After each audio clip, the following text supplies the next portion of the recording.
3.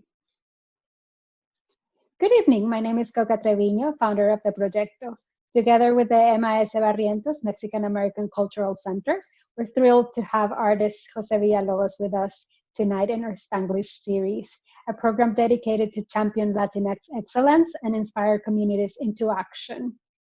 If you don't know him, José Villalobos is known for artistically protesting culturally accepted traits of toxic masculinity throughout performance, installation, sculpture, drawings, and fashion. Welcome, José. How are you doing tonight? Bien, bien. Gracias por la bienvenida. I'm doing good. I've been a little busy, but yeah, regardless, with everything happening, todo está bien. Trying to do the best to stay safe. And here we are, right? I know. Safely having this conversation. Sí, ha sido súper bueno ver todo lo que estás produciendo y ver las entrevistas que estás teniendo y la atención por tu trabajo increíble y por lo relevante que es tu voz y por cómo estás creciendo. I mean, I've been lucky to know you for a few years and I can see your work just evolving and adapting and just being louder, and that makes me very happy. How do you feel like it's a lot happening at all times, right? Yes, I think, and lately it's been kind of this weird, como, like there's been a pause, right? With everything happening, con todo la presidencia, con politics, and then also with COVID, with the coronavirus outbreak, things have been on a pause. And once that happened, como que no está pasando nada. Y como me ponía como depre, ¿no? Pero, because, when I first started, this year kind of started pretty good for me, and I was off to do my residency at the Joan Mitchell Foundation out in New Orleans. Y es cuando, pues, everything started to go down, right? Yeah. And I was literally there for maybe, I want to say 4 days, and then everything was suspended. So I think, for me, I'm always busy. I always like to stay busy. And it's always how you said, it's siempre una cosa o otra. Y cuando pasó todo esto, como todo se puso en pausa, y cuando regresé no podía producir el trabajo.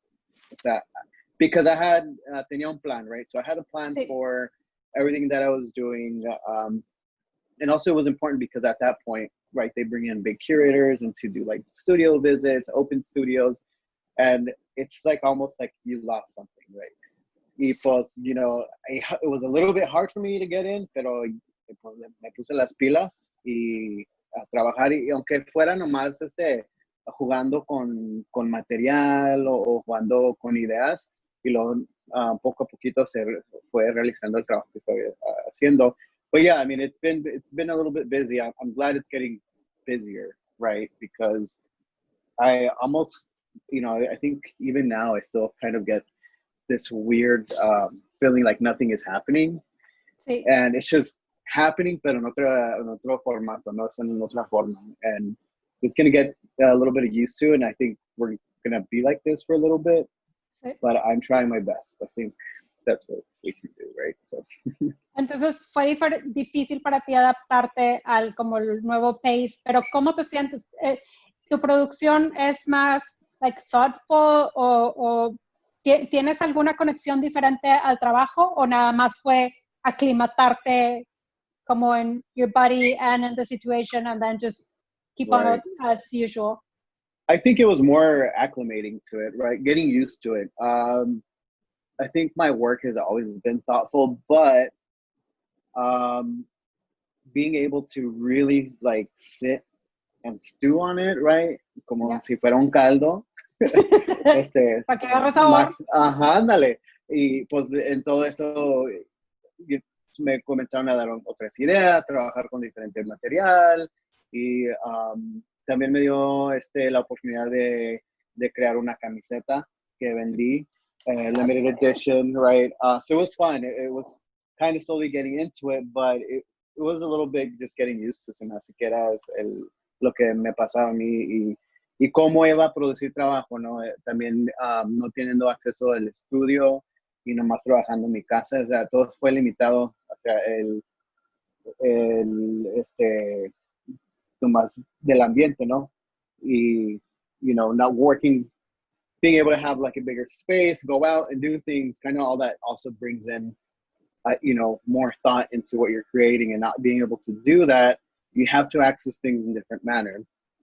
So for me, you know, fue leer, me pasé mucho leyendo y nomás pensando hacer sketches, ideas o escribir yo tengo mucho que escribo como, bueno, yo les diría que son poemas que incluyen mi trabajo, ¿no? Y writing more, and I keep writing to be able to produce like for performance. Y es lo más feo ahorita porque yo estaba acostumbrado a poder hacer performance para la gente en público, y cuando eso cambia es muy diferente de cómo todo está formulated, ¿no? O sea, todo, the formula changes because then you have to think about how you're doing it. Like you have to think about the limitations that you have and how you can produce like a good caliber of work also, like as a person or as an artist, and be able to do that. But anyways, yeah, it's been... Y el efecto que tiene tus obras en vivo, que es muy como gutural o muy raw, right. Y transmitir eso en video, like I thought that's a big challenge. Yeah, that was a big challenge for me, definitely. I think that so, you know, talking about like almost this instant maybe a gratification, right? This instant gratification that you get from performing it, you know, it's something that's very how you said, it's very raw, and it's very cathartic, right? Y no poder hacer eso en vivo por todo lo que está pasando, it becomes more of a job, right? So it becomes more like, how am I going to do this? Like, how can I be able to express more on what I'm working with and these ideas, and be able to get that feeling? And sometimes you can't do that. It's very hard to be able to do that, right? To be able to express this emotion, because when you experience a live performance, you're in the space. It's almost like you can feel y se siente el ambiente, ¿no? O sea, claro. todo. And you kind of emit these emotions that are being caused, and there's an instant reaction by seeing this live, right? Like you don't get that time to really think about it until after. When it's a video, you're kind of like, almost, it becomes like you're watching a movie, you're kind of processing as it goes. It's a little different, for sure. And you can do like cut and do it again, and maybe it's not the same. Yeah. Y me imagino que, a ver, platícame, porque... Y te ves y lo dices, ay no, esta lonjita no, la otra lonjita se me ve mucho. Another angle, right? A double. Right? Can you imagine? Oh my God. Las noticias, el escándalo de José Villalobos using doubles for his performances. Ándale, al rojo vivo. I mean, yeah, it's just different. But what were you saying? I'm sorry.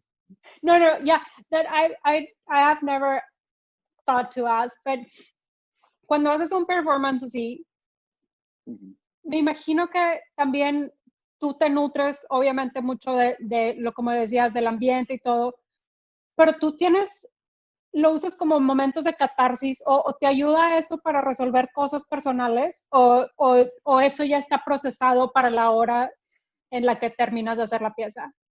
No, I think it's parte de eso. When I'm performing, it's kind of hard to put it into words. I mean, this is the way I feel. I don't know how other artists might process it or differently, but for me, it's also this process of confronting certain feelings in certain situations, right? And it's almost like you're raising a baby, you know, or you're forming something that you're taking care of so much, or, you know, that for me, it's like you're holding it in. It's like when you have a child, right? You keep that kid as long as you can until they're an adult and they're ready to, you know, leave the nest.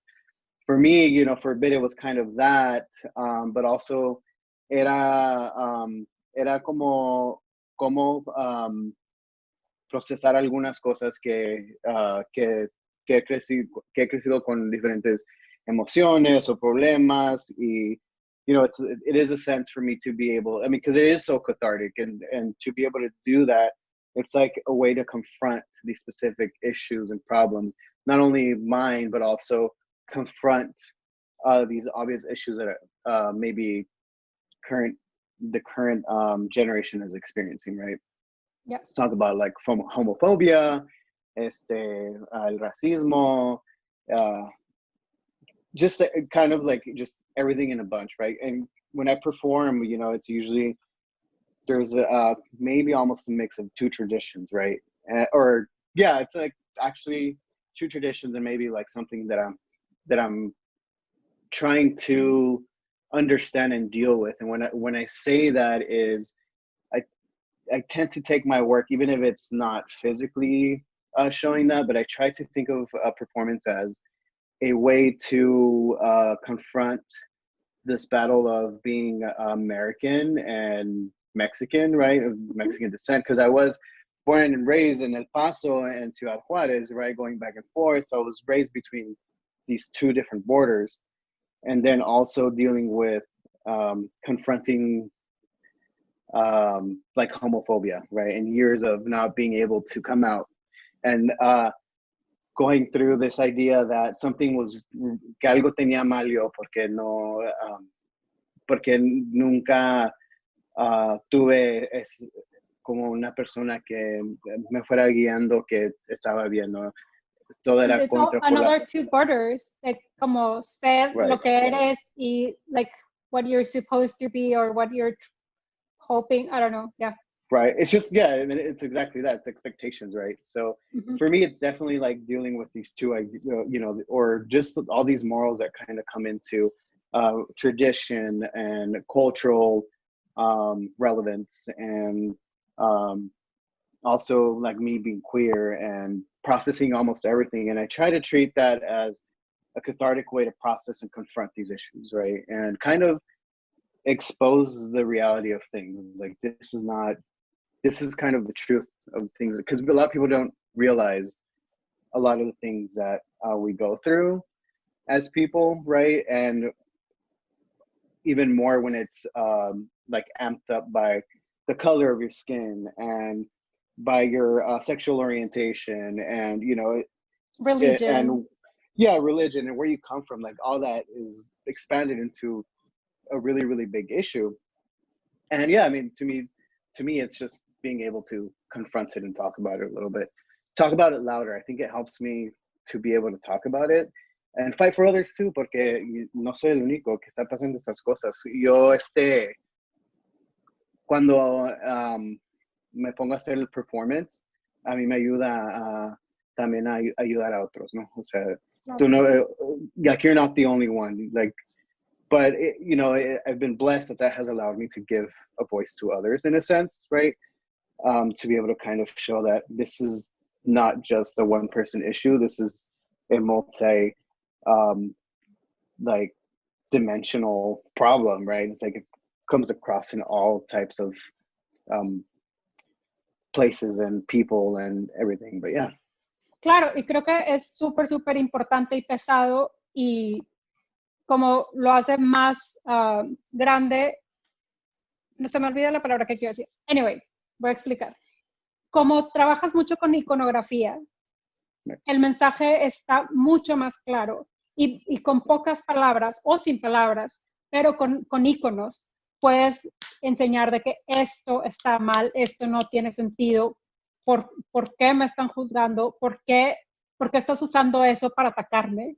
You know, and that's what I was struggling to say. Like, you don't need that many words when you use those symbols and put them together. Like, it's so out there and loud and clear. Right. And I think, yeah. And I think the reason why I decide to use all of this, right, because those objects and these things that that are easily recognizable, you know, and I think these objects already carry the sense of power, right? Mm-hmm. So by us seeing and experiencing, we already know what that comes with, right? And I'll give you a perfect example, como el sombrero, you know. Uh-huh. El sombrero para mí, you know, I would see just as a kid, you know, seeing like my uncles and my brother-in-law and my father wear these sombreros. And this was like almost, it was not always worn, but it was worn in a specific manner that it was almost like a crown, right? Es como una corona. This is it's almost a sense of power that this is, that what you see, this is, you know, the man, right? Sí. And to be able to kind of see, okay, the power that it carries, you know, this is a connotation that it has, right? That it's like toxic masculinity at its finest, right? Because that's the way we see it being used. To be able to get that object and deconstruct it, right? Or deconstruct or reconstruct, or to be able to deconstruct the masculinity that lives in those objects is where it's for me, right? Because then it becomes something that in their eyes, it's something that becomes unwearable. Why? Because it's very feminine or very flamboyant, right? So in a sense, it's deconstructing that power that it has. But you know, and all that goes into two different manners of how I treat the work, right? I mean, it just depends on what it is or what the idea is behind the work. Pero lo que es ultimately it's trying to deconstruct this toxic way of power that these things are carried through, like culturally, right? And like even in a family setting, like how is that? How can we remove that from it, right? And that's what I tend to kind of do. And you know, and it's not always just doing that, but it's always also kind of using it also in a narrative way, right? Sometimes I've worked with boots, como una bota y está deconstructed in diferentes layers. Y esa pieza trabaja, se trata de la historia de mi papá y de mi tío. Y this idea of my uncle trying to come out to my father, and my father would not let him until the day that my grandmother passed away. He told my uncle that then he was able to do whatever he wanted, right? And that's because of the toxic masculinity that's carried through, right? And that it's kind of passed on. And my dad beat him up, right? So he beat him up and he told him that he was not going to be allowed to be a faggot until my grandmother passed away, their mom. So, you know, and kind of using this narrative, and, you know, how do I, like an example, like how do I portray that in a piece of artwork, right? And the way that is, you know, I'm using two boots and a saddle. Underneath the shadow of the saddle is a nopal que no puede crecer porque está en la sombra del saddle. Y luego tengo como una pared que llena de puras florecitas amarillas, porque el amarillo está conectado con ser, to be cowardice, but also to have courage, right? So it's like this duality that exists. So it's, you know, it's like almost everything that I do is, you know, kind of still breaking it, but I'm also including more narrative into the actual pieces. But yeah, definitely. That's awesome. And thank you for sharing that. I bet the pieces, if they're gorgeous, like even if you don't want to think about them, right. they're really, they're awesome and they're relatable. And for us that have like Mexican or Latino roots, like it's very easy to like, oh, estas cosas las reconozco y me puedo engage with them. And todos tenemos una historia o una referencia a estos elementos, pero cuando se sabe toda la historia y cuando podemos ver tus performances donde explicas y pasas y en realidad nos compartes cómo es que tú estás procesando esta información y cómo es que tú estás renegando de esto, it becomes that much more powerful. Sí, porque son cosas que vives, son cosas que sabes. Like, now we have like internet and we have access to all this information and all these people that have been struggling like immensely, and now like it's so important that we use that as reference, and that we know that we still exist and we're still like fighting for this. No es de que Pride all year and we're so happy and flamboyant, and we're happy to have you in our neighborhood because you'll get your rent like up or whatever.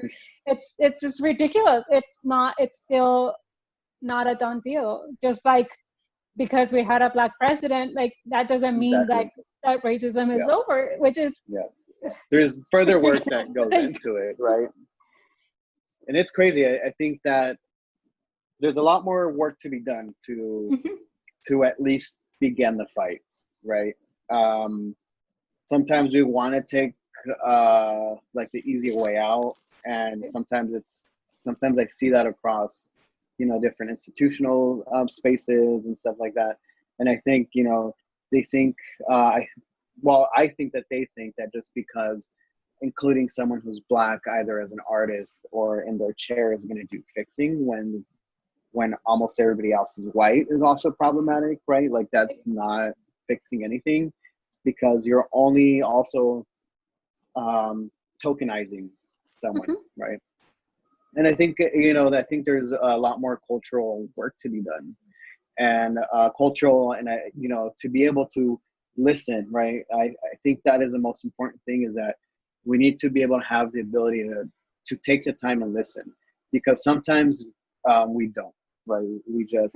We think that fixing the solution is this when we're not listening, but in reality, it's something that is bigger, part of, you know, a bigger problem that helps us understand it a little more. And I think yo pienso que nomás con soportar lo que está pasando, no nomás es el soporte, es también hacer el trabajo, ¿no? Claro. Y to lend that ear, to be able to just, okay, like we need to really just sit down and listen to people, right? Listen, it doesn't matter who they are, right? To be able to listen and then process information, I think is important to begin to maybe, you know, to be able to begin to fix certain issues that are really existing. And I speak this across the board because, you know, I'm not going to exclude white people just because they're white, right? Like there's, you know, we're talking about people who have a disability. We're talking about people who is of a different race, and you know, because it's all carried across the board, right? But I do definitely think that we need to take that time and just listen and process things, right? We can't just react real quick, porque eso no está resolviendo ningún problema. Ajá, y aparte es la única manera que puede haber una conversación, porque está bien difícil, y yo lo vivo seguido cuando sé que está pasando cosas horribles y yo no me doy cuenta, porque todos en mi feed o en mi plataforma, todos piensan igual que yo o muy similar que yo. Entonces, like, ¿cómo me voy a aproximar o cómo voy a resolver un problema o cómo voy a establecer una conversación con alguien que no piense como yo si yo no escucho? Si puedo escuchar, si puedo procesar, y si puedo hablar el lenguaje de una persona que que piensa contrario a lo que yo pienso, de que ahí podemos establecer y ver puntos y discutir y tener algo constructivo. Pero si no nos damos el tiempo de ver por qué piensa así y por qué está tan diferente de lo que yo siento, like, that makes a lot of sense. Y creo que sí, efectivamente es la única manera de que la división, de que se haga más, menos, porque de otra manera it'll just keep bigger and bigger and worse. Por eso, porque todos tenemos la capacidad de curate our surroundings and just think what we think, and that's it, right? But where's the further work that we really have to do, right? And speaking across the board, you know, where's the work that we need to do for people of color, specifically Black people, right? And Indigenous, right? And then beyond that, like queer people of color, right? So it's just, there's a lot that, you know, that a conversation that can be held, pero es primero poder nomás escuchar, ¿no? Y procesar. No nomás luego, you know, you're right off the bat. I think we should be able to just slow down, listen, and then kind of process all the information that's coming your way, right? And because then you have a better way to have a better conversation with people, to really pinpoint, okay, this is what I did that's messed up, or this is what you're doing where we don't think is right, you know. But yeah, I think it's all gonna fall on that, right? Like, we know that there is a big problem and we know what problems they are, but it's also, we need to be able to pinpoint that this is what we need to do to just start. Sí, y otra cosa que me acordé is, like, also, whenever we think we're helping someone, sometimes we forget to listen. And I've witnessed, like, people, like, I don't know, like brown people, like Mexican people, whatever, like defending Black people. And in the meantime, like, this Black person wanting to talk and say, like, oh, I feel this and this and way, like, they're like, oh, no, yeah, like, I will do this for you and blah, blah, blah. Like, dude, first thing is shut up. Yeah, exactly. Like, listen to who you want to support, because like, maybe like you have all the energy and all the good intentions, but maybe your efforts are going in a wrong way. Y a lo mejor nada más necesitas escuchar, ver qué es lo que realmente se necesita, and put yourself to service. Yeah, and there's also, you know, this idea of, like, how you're saying, like, somebody just jumping on and trying to help also, but like, what's the bigger image, right, of what's happening? Like how you said, they can be very quick to do this but not actually listen, and that's how sometimes you get these people doing this, joining these movements, right? And it's just to get, you know, quote unquote, more clout, or to be able to like jump on this trend, when in reality it's not a trend. This is something that has been a fight and a struggle and a battle for many, many, many years, right? And I mean, that's the bigger problem too, you know, that you get some people who just jump on because they feel like they're doing something good and something important, that they have to really be loud about it. And in reality, it's like, but what's really the intention behind it, right? And the actions, like, what are your actions and the intentions? And pero, you know, we know those kind of people. So I don't think, and it's fine, you know, up to a certain point, when you like, you can cut ties, and that's understandable. People should be able to understand that too. Yeah, and also, like, if I recognize that about myself, because I've screwed up a lot. Like, I've been living here in the States for 10 years, almost 10 years now. But before that, I didn't live here, and I knew like pop culture, but I wasn't as immersed in the community as I am now. So I screwed up constantly, and it's very important for me, like, and I always tell my friends, like, please tell me to shut up, or please, like, correct me. Like, I really want this, and I really believe in this. So I'll just learn, like, and of course I don't screw up on purpose. Like, I try to be very mindful. No, definitely. Sometimes it happens, right? And that, you know, I'll tell you this straight up, you know, off the bat, like, I'm not the perfect person. You know, I'm not perfect. I'm not nowhere near like perfect. Your shirt. I know. And you know, I've screwed up. I'm not gonna say I haven't, and I think we've all screwed up. We've all had, but the bigger part of that is being able to understand your, like, where you caused that damage, and to be able to move forward, and how you're moving forward is important, right? So I think that's the bigger part of that too, is recognize what you're doing wrong, you know, and change it and move forward. I mean, we also can't say too much in the past, right? Yes, we can definitely bring things from the past that are very important, but we can't just have this mentality of oh, well, I messed up, and, you know, whatever. Like, no one is perfect. You know, not even my mom is perfect. You know, sometimes with some santitas, pero, you know, it's no one is near perfect. We've all messed up. But I think the bigger thing is just correct your behavior, or learn from it. Yeah, no, algo que ayuda mucho es rodearte de gente buena, importante a quien le creas. Y eso, sí, eso a mí me ha ayudado mucho. Yo siento que tengo una comunidad de amistades y de gente que admiro y que puedo tener estas conversaciones y que me puedan corregir y que nos sentimos todos tranquilos. And on that point, like, por ejemplo, de que Rigo y Janelle from Presa House, ellos han sido inmensamente gracious y nobles conmigo, y ellos me han enseñado tanto, y sé que, bueno, te conozco a ti por su parte, y ellos han podido facilitar mucho de mi trabajo y algo de tu trabajo. ¿Me puedes platicar de esos como partnerships que tienes? Porque sé que tienes esos partnerships con más gente, pero ¿cómo una obra tan personal puede expandirse con esos elementos de gente increíble?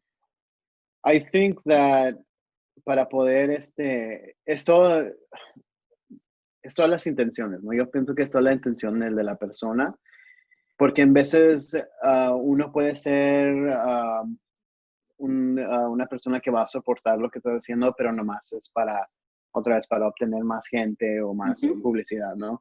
Y se entiende, en veces se hace el favor o lo que sea, pero cuando ves el interés de ellos, que es más, es por la ayuda, de ayudar a un artista o viceversa, ¿verdad? Es la importancia, ¿no? La importancia es cómo nos vamos a hacer, cómo nos vamos a subir uno al otro, ¿no? Porque ya la gente, you know, I'm just saying, I'm speaking for me, like, as a queer brown person, you know, how can I elevate others too, right? And I think it's all about that. I think Rigo and Janelle have been extremely supportive of my work and what I believe in and what like they believe in what I'm doing is important, right? And it's not because it's to their benefit. So I think to have the actual support from people that actually believe in your work, right, and your statement as an artist and as a person, I think that is what expands your work to be very, very great, because now you're talking about tener la conversación sobre, mira, a lo mejor puede hacer esto, o sea, uno se ayuda al otro, ¿no? And that's what I've always experienced with them. And also, I think their voice as a gallery, they're very, they have always been inclusive, right? Yeah. And for them, that was the importance. And when I ever need any type of help or anything, I can approach them y ellos me ayudan, me dan la mano. Sea que, oye, tengo que tomarme unas fotos o de lo que sea, o puedo usar el espacio para un performance y nos arreglamos, ¿no? O sea, so it all ties in and depending on the intention of the person, right? And or them. But they have been nothing but supportive, and I mean, I think that without their help, there'd probably been some things I wouldn't be able to do. But yeah, I mean, se me hace que todo depende de eso, de la relación que tiene uno con el otro y es para mejorar, ¿no? Y para ayudarnos a subir de donde estamos y cómo podemos hacer elevate nuestro trabajo como individuales, también así por la gente que soporta las artes. Sí, y como comunidad, igual yo he tenido una experiencia increíble con ellos y me gusta eso, que su mentalidad es como de comunidad, cómo vamos a crecer todos, cómo vamos a elevar el trabajo. Like, San Antonio, Austin, like, it's so rich, y al mismo tiempo la presencia, y es muy latino, San Antonio en particular, de que por qué no hay más voces, like, what is going on, why are we not in every museum, like, por qué no podemos tomar más espacio y tiempo, and they're doing a magnificent job at it, and I do believe on their mission, and I can say that I share that here in Austin, like, y programas como de Spanglish Series, like, toda la intención es eso, de que ¿dónde estamos? Like, we're here. Exactly. And let's hands and move forward together. And it's crazy. I mean, that's a bigger problem too. Like, I've always talked about this idea of I mean, put it this way, right? And this is something that we see. This is something that's not new to us, but we know that the art world is something that's dominated by white cis males, right? Yep. Yeah. And even then, even if it's dominated by white cis males, also it's very just white in general, right? And it's always very hard to find that voice or to be able to give us the opportunity, and we see that the opportunities are given to, you know, like other people that, and there's like a lack of diversity, right? There's a disparity of different type of people. And I think that the bigger problem of that is, it's, you know, sometimes you do get opportunities, but it's because, you know, it's either, for me personally, it's like, oh, because it's a queer show, or it's a show about identity, like, you know, gender roles and all this kind of idea. And it's like, why can't my work be approached in the sense that I'm being supported as an artist, not because I'm brown, not because I'm gay. Like, I do not want to be pigeonholed either, right? And it happens, o sea, todos nos ponemos en una esquina, que, queremos tu trabajo porque eres tal y tal, y así no debe de ser. Como debe de ser es, yo también quiero estar en un espacio donde estén todo tipo de gente, no nomás porque soy latino o soy gay, right? And when we get pigeonholed, like, it's almost like we're tokenized, right? Too. It's like, oh, well, we're only giving you this opportunity because this is a great opportunity because it's a queer show or it's a brown show. It's like, no, I want to be in spaces.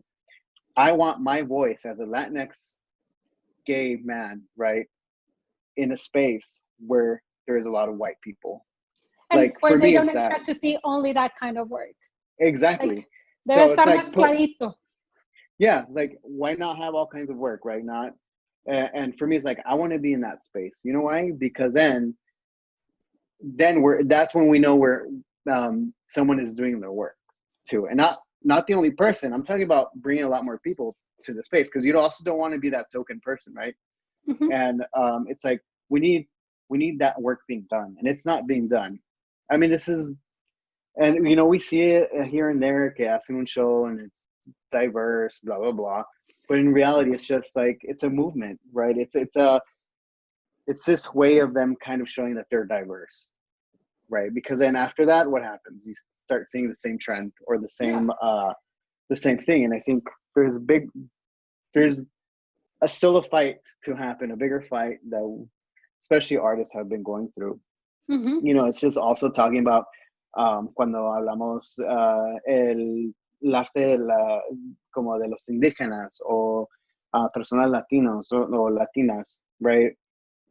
It's like, this is considered folk art, not contemporary, but it's just like, that's fucked up. It is so much. You can't do that. Like, it's saying that your work is not good enough, right? And it's just like, no, that's not how we should interpret things. Like, we should, but there they are, considered artifacts. A white woman does that, or a white man does the same, like, exactly. Then that's art. Exactly. Yeah. And then, you know, when we think about it, in reality, and they hold this, even if it's in a museum, right? They hold this folk art that's worth millions of dollars, are priceless, right? And then you still want to call it folk art, like, you know, or whatever kind of art. It's not contemporary, because it's these expectations that also we've been trying to break for. It's this weird battle, and I can go on and on and on about it.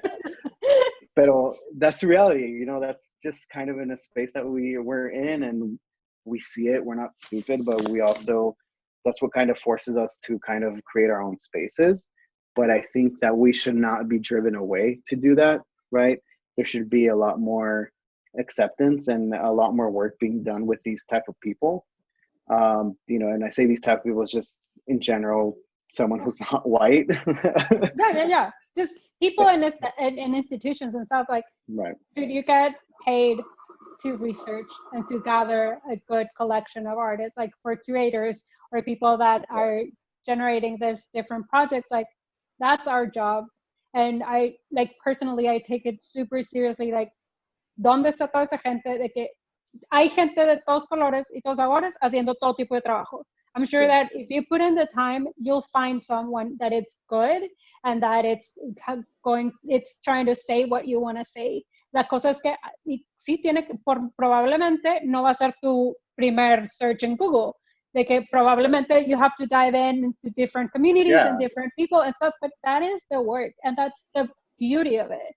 Y es lo que lo hace importante y exciting, at least for me, like all the, just discovering new talent and people that you want to embrace and uphold and give space to. Honestly, like that's one of the things I love the most, and it really makes me angry when people go and look like Black artists in Texas or Latino artists or queer artists. Like, dude, you're missing out on so much. Y luego también realizar los trabajos que están obteniendo estas instituciones, ¿no?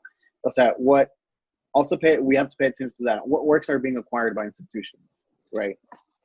Most of the time, it's not ours. I'll tell you that much. And, it's just kind of like, that's a bigger problem too. It's just, you're giving, who kind of pisses me off a lot is like Jeff Koons, right? Like, he's filthy rich, and yet like people are still fighting over his work. Like, it's just so bizarre. It's like he doesn't need more money. Like, he's filthy rich, and like,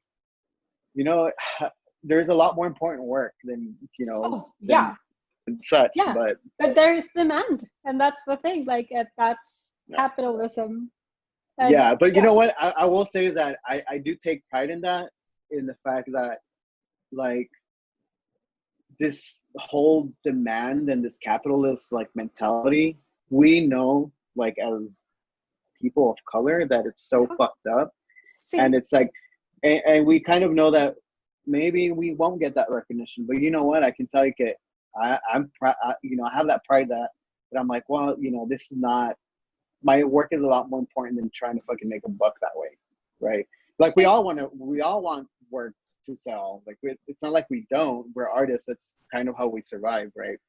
But it's also, we're not trying to do it just to get richer. Sí, estoy seguro que cualquiera can approach to you y decirte de que, okay, me haces unas botas con glitter, and I'll pay you a bunch of money, and you're like, sure. I mean, you could do your work super commercial, like, easily. But like what are you after, right? And it's like, I'm not after that commercialism for sure. I mean, it's just kind of like, that's the reality of things. Like, we know the commercialist aspect of art, right? And we know that those people who are involved in those heavy circles, they're gonna sell the work. Like, it's not news to us. Like, we know this, but no, hombre, es puro pedo. No, pero aparte yo pienso como, qué triste, porque yo cuando compro una pieza de arte, soy la más feliz y estoy viendo dónde la voy a poner y tengo un apego, porque lo más posible es de que conozco al artista y tengo una historia o investigué o algo de que, y la gente que compra arte as an investment or stuff like that, it's like, that's not what art is for. Like, el arte es para pensar y para crecer y para amar y like to rebel. Like, and it just becomes that, right? It's all about money. It's like, who acquires the work and who's going to want it after that, because then that person who has that acquisition and other institutions want to show it, or museums, like, they're going to want to get the pretty penny too, right? And it's a sick world that we know exists, and but I mean, it's also this idea of like, yes, like, we want to sell work, but also we don't want to sell out, but at the same time, it's like, I need money.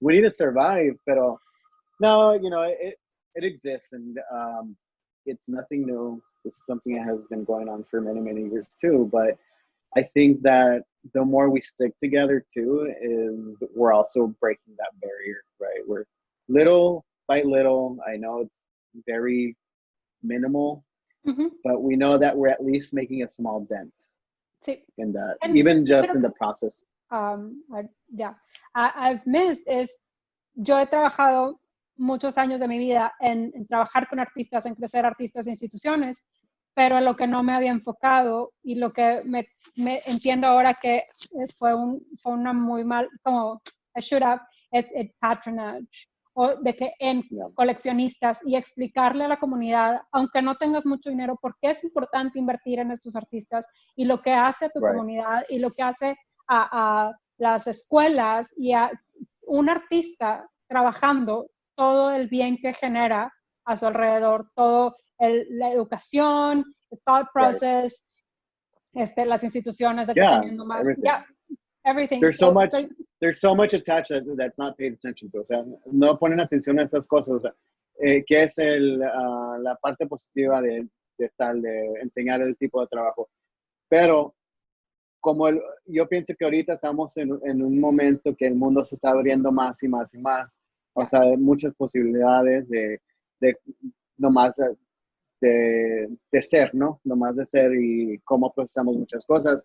Y eso puede ser una oportunidad también para enseñar a otra gente o puede ser un chamaco, ¿no? O sea, I feel this, I feel oppressed, or this is what I'm going through, right? In my case, it's just like this idea of, hey, like it's okay to be gay, right?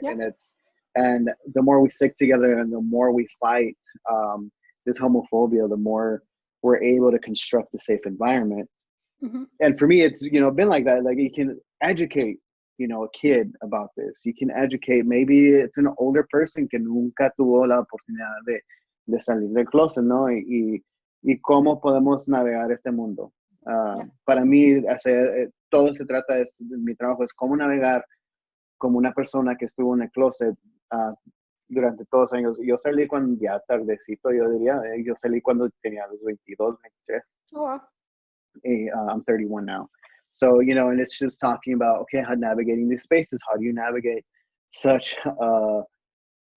like an oppressive environment, right? And that's all my work is about, is navigating these spaces. And now, the way I use my work is a protest, right?